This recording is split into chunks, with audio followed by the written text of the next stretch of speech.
It is hard to recall the last time Kim Jong Un left his country to travel abroad. It's not for nothing that North Korea is described as a hermit kingdom, cut off from the rest of the world for all practical purposes. Therefore, when the North Korean leader decides to travel to Russia to hold talks with President Vladimir Putin, needless to say, he makes global headlines and evokes the curiosity of not just North Korea watchers, but even ordinary folk. Kim Jong Un is in Russia as we speak. He traveled from Pyongyang on his private luxury armored train for a summit with President Putin, possibly in Vladivostok, though the location hasn't been revealed yet. The trip marks Kim's first visit abroad in more than 4 years and the first since the COVID-19 pandemic. Since taking power in 2011, Kim has made only 7 international trips and crossed the border into South Korea twice, using his special train for the majority of his overseas travel. He spent 20 hours traveling close to 1,200 kilometers on the slow-moving train in accordance with the long-standing tradition followed by North Korean leaders. The North Korean leader's famed characteristically green train has now become a symbol of the hermit nation's isolation and secrecy. Like his grandfather, Kim Il-sung, and his father, Kim Jong-il, it is said Kim prefers traveling in the upscale armored train, which has long been the subject of intrigue. We will give you a complete lowdown on this much talked about mysterious train in just a moment. But first, let's talk about the high profile and closely watched summit that's going to take place. This comes amidst warnings from the United States that the two leaders could in fact strike an arms deal. Kim is traveling with his top military officials, including the Korean People's Army Marshal and the Munitions Industry Department Director. A one-on-one between Kim Jong Un and President Putin is expected to take place in Russia's Far East. That's what reports suggest. And of course, this will be a very significant development, bringing together two leaders who are increasingly isolated on the world stage. Experts say Moscow will likely seek artillery shells and anti-tank missiles from North Korea. And in return, North Korea wants advanced satellite and nuclear-powered submarine technology. Last week, the White House issued a stern warning stating that North Korea would pay a price if it supplies Russia with weaponry for the conflict in Ukraine. A Korean state news agency released images showing Kim being given a warm send-off, complete with a red carpet and honor guard at the Pyongyang station. In July this year, Moscow had sent its defense minister Sergei Shoigu to Pyongyang, and he has recently mooted the idea of joint naval drills with Russia. Kim has been steadfast in his support for Moscow's Ukraine invasion, including supplying rockets and missiles, according to the United States.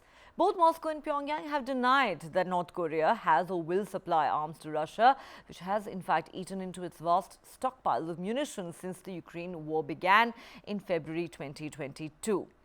Russia desperately requires fresh supplies of ammunition and shells after more than 18 months of war in Ukraine has left its military battered, while North Korea, which has faced years of internal sanctions over its nuclear weapons program, is short of everything from hard cash to food to missile technology.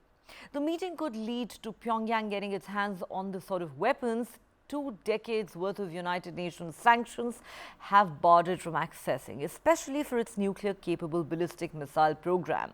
The US government says arms negotiations between Russia and North Korea are actively advancing, and further talks could take place as part of Russia's efforts to find new suppliers for weapons to use in its war against Ukraine. The South Korean Defense Ministry too has said it is closely monitoring whether North Korea and Russia will proceed with negotiations on an arms deal and technology transfer. As we said, no details of the meeting are available yet. The Kremlin has said at this point we are not saying this will happen in the Far East, but a meeting between the two leaders will happen in the next few days. That's all they're willing to say. The spokesperson added bilateral relations between the two nations will be a priority of the meeting, which will be a full-blown visit with talks between the two delegations. He also said the talks will also touch upon sensitive areas, and a formal dinner is planned in honor of Kim's arrival. Now, Russia's Far East region is a massive swath of territory that shares land borders with China, North Korea and Mongolia. Putin was in Vladivostok, at least today, for the Eastern Economic Forum, where he gave an address touting Russia's trade opportunities with countries in the Asia-Pacific. Putin also met with China's vice premier on the sidelines of the forum and said ties between the two countries had reached an unprecedented historical level. Kim's arrival in Russia marks a rare foreign trip for the leader of one of the world's most isolated nations. He last visited Russia in April 2019 on a trip to Vladivostok, where he met Putin for the first time amid the ongoing and unresolved crisis over North Korea's nuclear program and failed dialogue between Pyongyang and Washington. On Monday, the White House urged North Korea to not provide or sell arms to Russia. North Korea is already under United Nations and US sanctions imposed over Pyongyang's weapons program.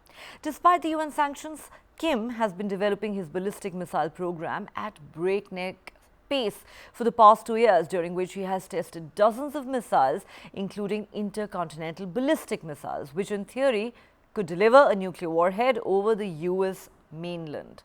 So what can we expect from the much talked about Kim-Putin meeting? Они уже давно, англичане поставляют эти снаряды. Поменяло это что-нибудь на поле боя? Нет. Вот они собираются F-16 поставлять. Поменяет это? Нет. Это просто затягивает конфликт. И высоко оценили, вы сейчас упомянули про визит представителя КНР, что с первым своим визитом зарубежным после избрания он прибыл именно в Россию. И это знак того, что отношения между Россией и Китаем за последние годы вышли на абсолютно беспрецедентный исторический уровень. Как вы сказали, будем продолжать эту работу совместно и дальше. 朝鲜领导人对俄罗斯的访问是朝俄之间的安排。中朝是山水相连的友好邻邦，当前中朝关系发展良好。我们两国双方正在贯彻落实两国领导人达成的重要共识，深化两国的各领域交流合作，推动两国关系不断取得更大的发展。In terms of what our reaction will be to it, so we're going to monitor very closely the outcome of this meeting. I will remind both countries that any transfer of arms from North Korea to Russia would be in violation of multiple United Nations Security Council resolutions. And we, of course, have aggressively enforced our sanctions against entities that fund Russia's war effort, and we will continue to enforce those sanctions and will not hesitate to impose new sanctions if appropriate. Let's dissect this with our guest. Joining me on the show tonight is Ambassador Ashok Sajanhar, former Indian diplomat, and as always, we're joined by Ramakrishnan Sridharan, consulting editor with News9. He joins us live from Washington, D.C. Gentlemen, welcome to Global Lens. Ambassador Sajanhar, let me start with you.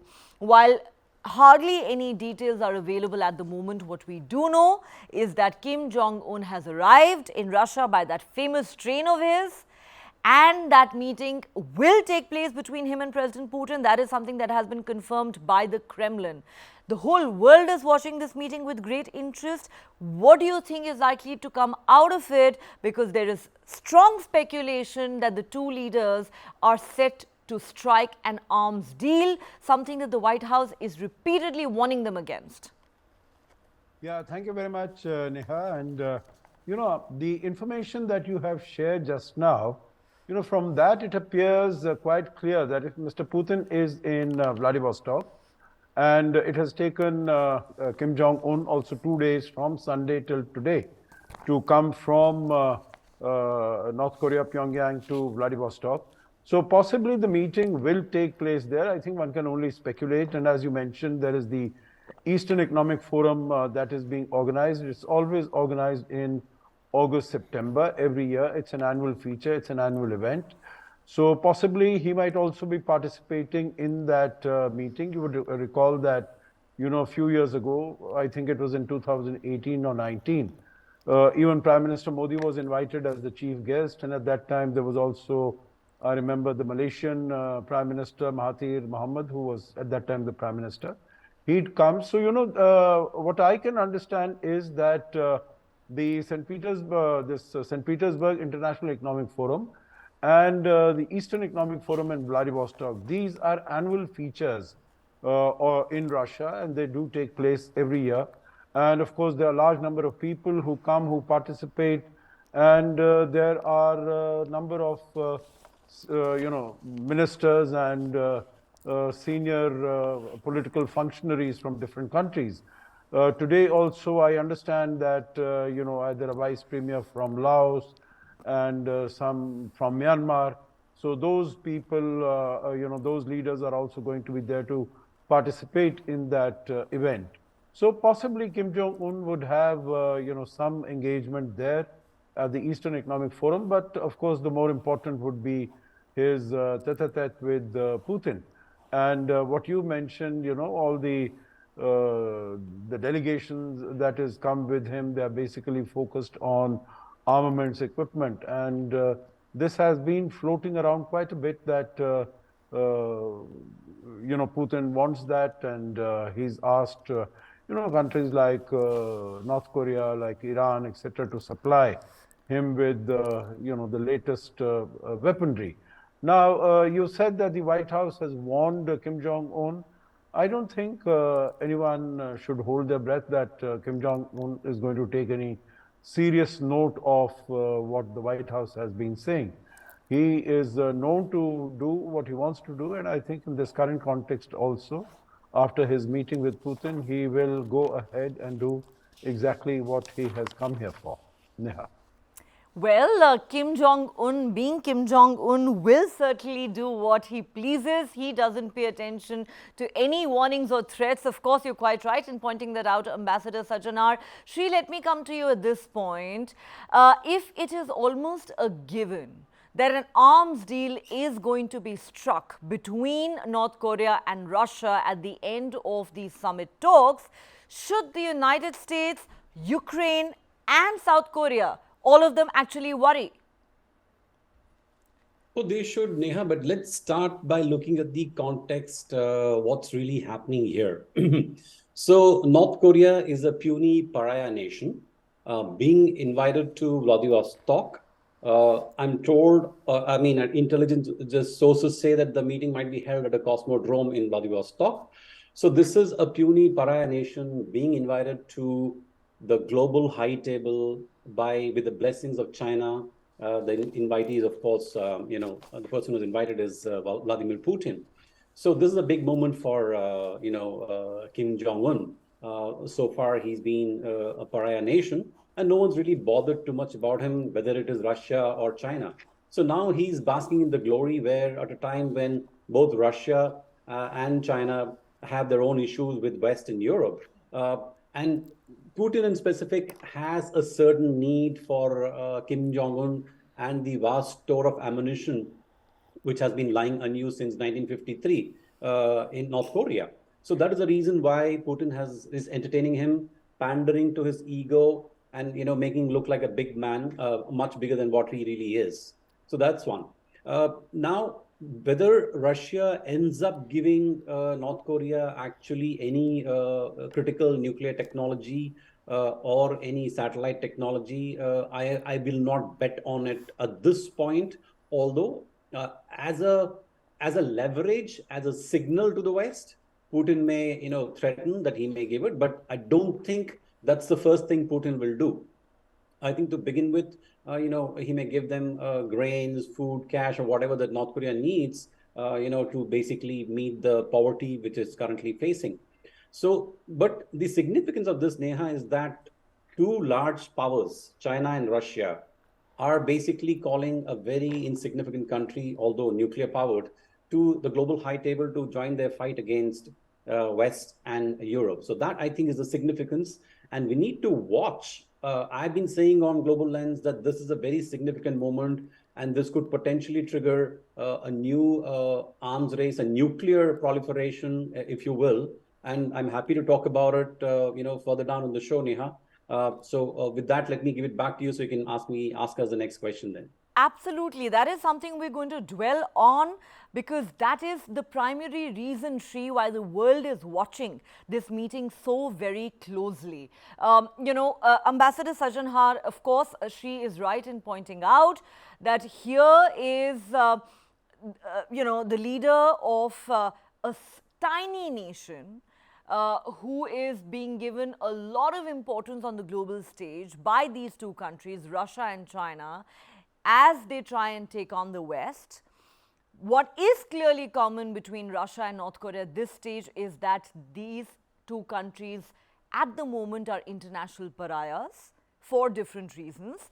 But to focus for a moment on what the likely outcome of this meeting could be. Now, as I pointed out earlier, there are many observers who've suggested that Moscow will likely seek artillery shells and anti-tank missiles from North Korea during these talks, and in return, North Korea wants advanced satellite and nuclear-powered submarine technology. She believes that perhaps these talks and the aid that Russia is willing to extend to North Korea could be confined at this point to food and other kind of humanitarian aid, because we know how poverty-stricken the people of North Korea are. But knowing Kim's huge ambitions, do you believe that, it could go well beyond that? Well, I'm sure he will demand, the latest sophisticated technology, nuclear technology, etc. But, otherwise, if Putin agrees to that or succumbs to his pressure, that means he is really, taking part in nuclear weapons proliferation. And I don't think that at this particular stage he would like to do that, meaning if Putin really had his back to the wall on some occasion, he might sort of, just decide to do something foolhardy, but not at the moment.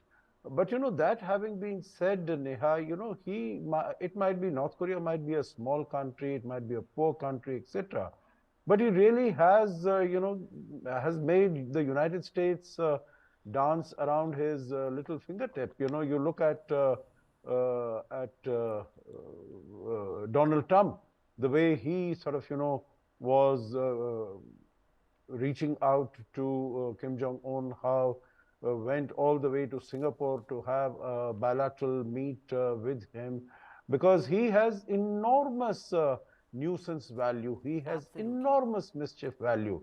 He's been testing all this nuclear weapons, and he's been testing ballistic missiles, 13,000 kilometers range. It can reach from Pyongyang to the American mainland. So, that has got the leadership in the United States and in the West worried in terms of the, the not only nuisance value, but in terms of the potential, threat and danger that he poses to countries, people very far away. And of course, he is coming in very handy as far as both Russia and China are concerned, because both of these countries are also, the relations with the West, with the United States, are possibly today the worst than they have ever been, so to say, over the last 50, 60 years. And so they will use every particular opportunity to get back at the West. And this is a very good example. This is a very good way of doing this. And particularly when it meets Russia's, Putin's needs and demands of, what you mentioned about missiles and some of the other equipment. So I think everyone is working according to their needs. And of course, as far as Kim Jong Un is concerned, it gives him a global profile, so to say. He's there meeting and interacting with some of the high and mighty, although I don't know whether I will agree to call this a high table. It is just Putin who also himself is cornered. He has his back to the wall. It's not like, meaning he might be powerful, but in terms of,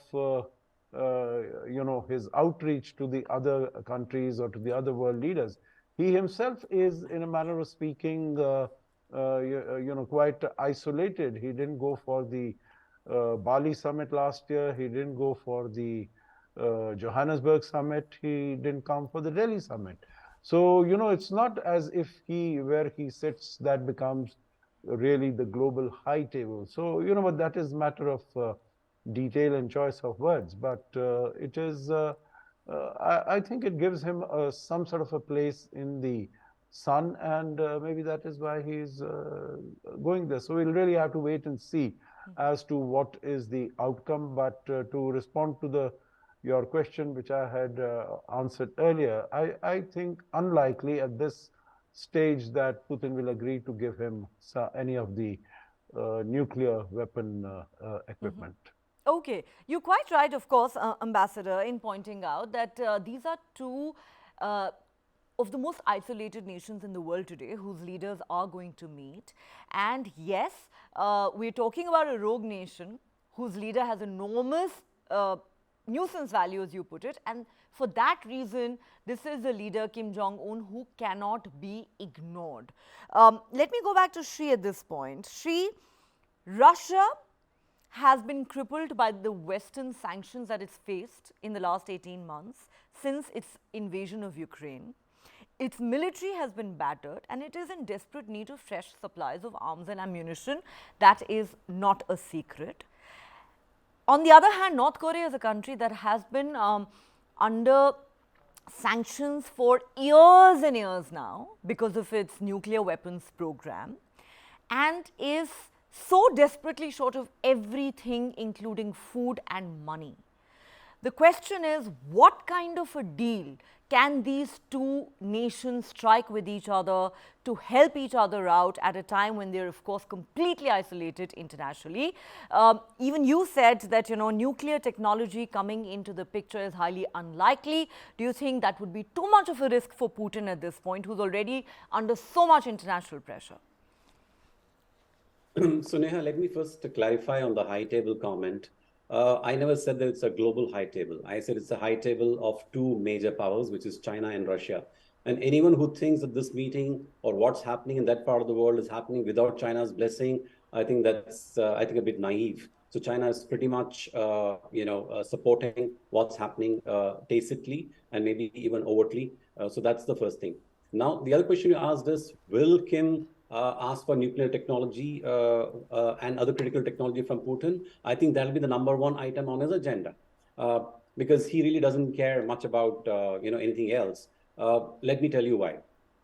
In 2022, this man tested nearly 90 missiles, which is a huge jump over what he'd done over the previous 3-4 years. Okay, so his ambition now is basically to put, and recently they also claim to have developed an ICBM which can carry a hydrogen bomb as a payload. So his ambition clearly is to perfect the ICBM technology which they have developed, make it more accurate, and deal with a lot of other complications, for example, re-entry complications and all those things, which is in alignment with his own dreams of becoming a nuclear, power against the US in particular. The other thing, Neha, to keep in mind is that North Korea has always said that it will use nuclear weapons preemptively. Okay, which means if South Korea, which has been now suddenly talking of, getting, nuclear power, there's a popular support within South Korea, among at least the people of South Korea, for South Korea to become a nuclear country itself, or at least allow US to keep nuclear warheads on their soil.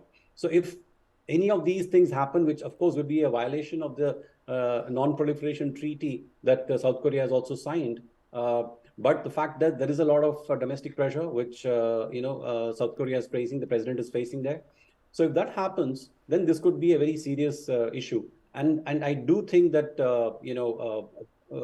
Kim very clearly wants these technology. Now, given that Putin is a very, very seasoned politician, I don't think he will give it so easily.